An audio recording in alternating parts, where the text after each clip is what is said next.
friends, welcome back to Prep and Purpose, and if you're new here, I am Vanessa. Today we are going to can some beans. We are going to make dinner. We're going to make a chili cornbread casserole. We're going to repurpose the cornbread that I previously made in a different episode and use that to crumble on top. We are going to make two of those so I can make one for the emergency meal that we ate earlier in the week so we can replace it. Let's get started. As you can see here, I've got a bowl of beans here and I've got a bowl of beans here. These are red kidney beans in this bowl.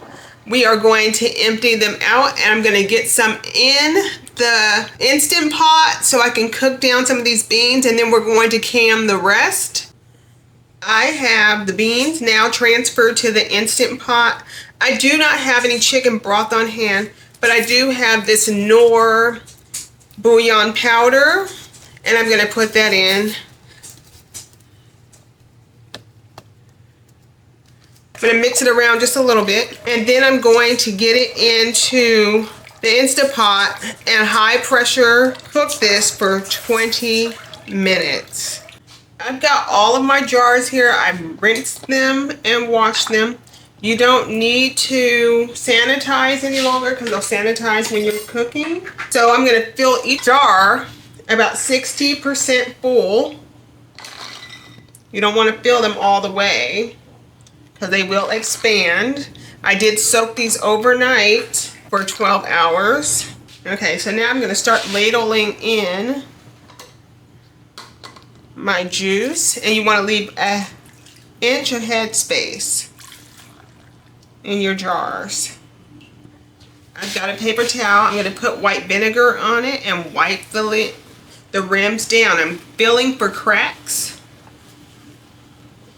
I hope they wouldn't have any cracks. These are all brand new, but you never know.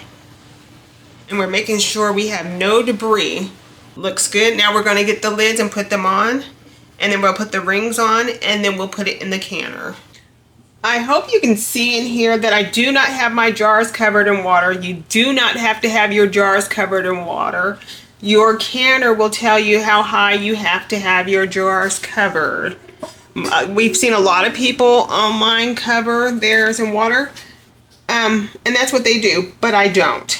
And then I'm going to put in a little bit of vinegar, white vin, so my glasses don't fog up.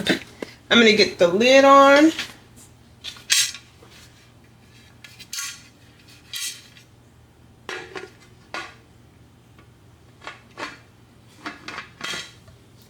Turn it on, and I'm going to get it started.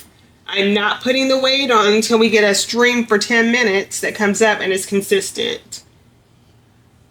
I'm going to go and do the red beans, the red kidney beans, the same exact way, but I'm going to put them in my Nesco canner. While we're going to can, I'm going to get this started for the ingredients that go into the chili.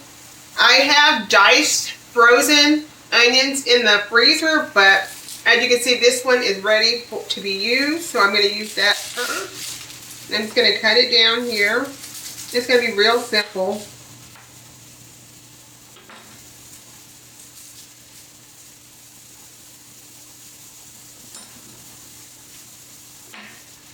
Got to get the skins off. And I'm just going to chop it up. Then I'm going to get it into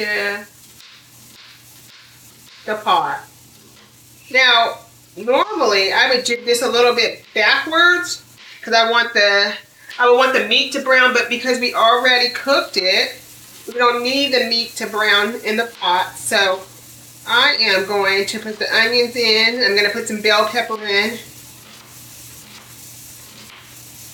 so I can get those to start to cook. We're almost there.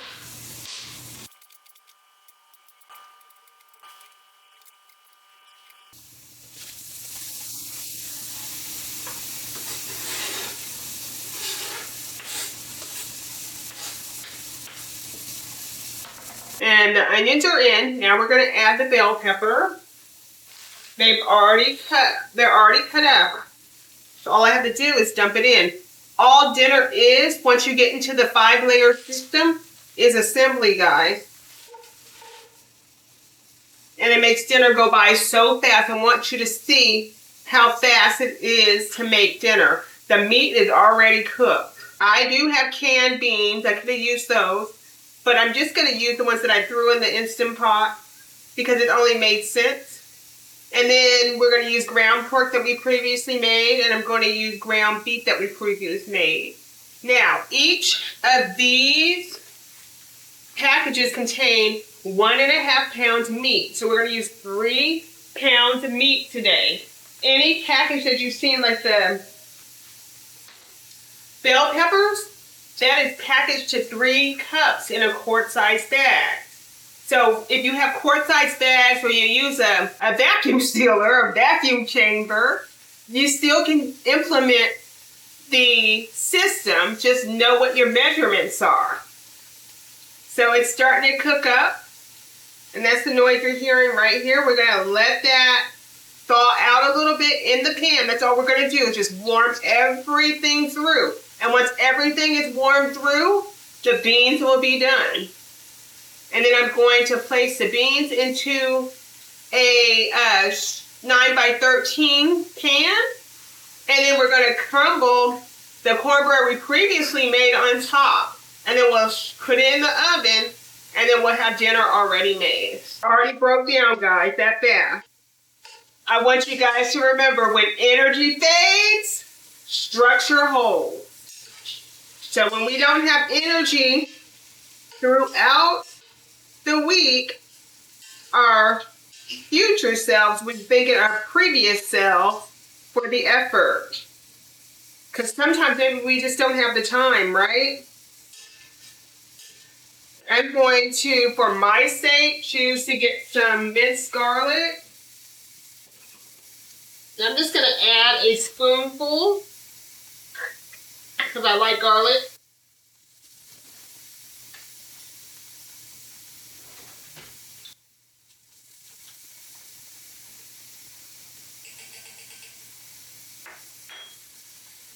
There we go.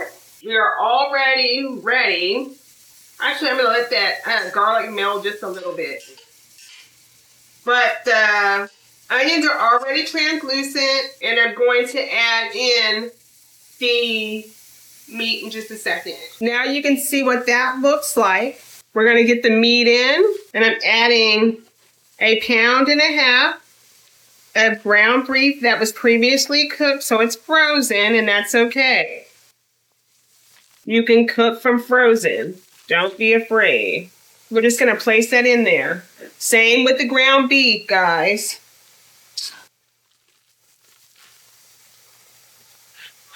It will cook down just fine. I'm going to add some diced tomatoes.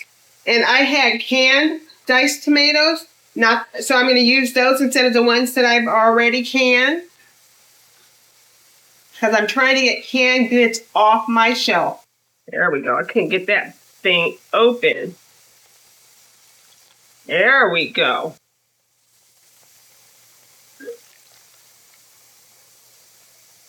I'm adding 4 cans of canned tomatoes. Now that I've got all the tomatoes in there, I am going to cover it with the lid, and then I'm going to put the pressure weight on my Presto canner for the stovetop. I'll let it cook down, and then I'll be back. I've got the beans transferred into a bowl, and now I'm going to transfer in the mix. We are going to combine it, and then I'm going to season it. Then I'll put it in a 9x13 pan. So we have combined it. I'm going to season it to my liking. And then I'm going to get it into a 9x13 pan, and we'll use the cornbread on top.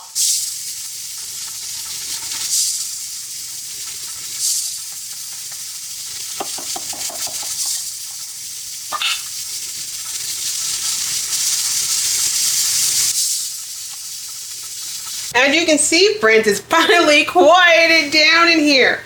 We are going to take this cornbread that we previously made. We're going to crumble it up.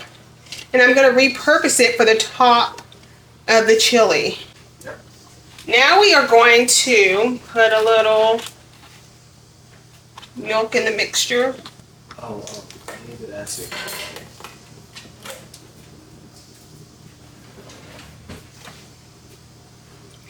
Just a little milk.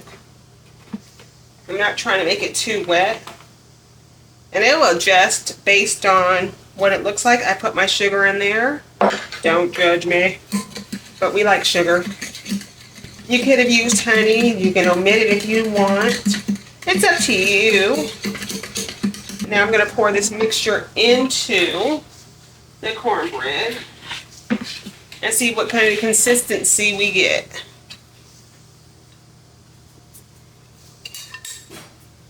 If it's too dry, I will then add more milk.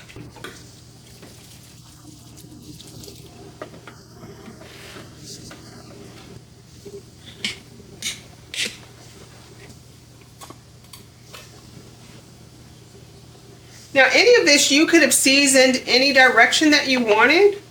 So you could have made the chili, regular chili, you could have made it Canadian chili. You could make it with just taco seasoning if you chose to. It's up to you how you decide to season. And that's because we don't season up front. We can change the taste of things. I'm just going to add a little bit of jalapeno salt. Not enough to want to kill you. I like spicy, but I'm not in love with spicy anything. Because I'm a wimp. But the boys like heat. A lot of this cornbread on that chili. So I'm going to switch them around so you can see what I'm doing.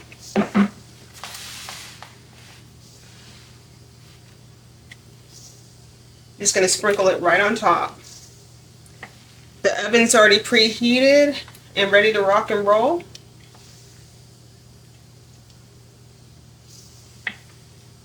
Okay, friends, that does it. We have our canned beans.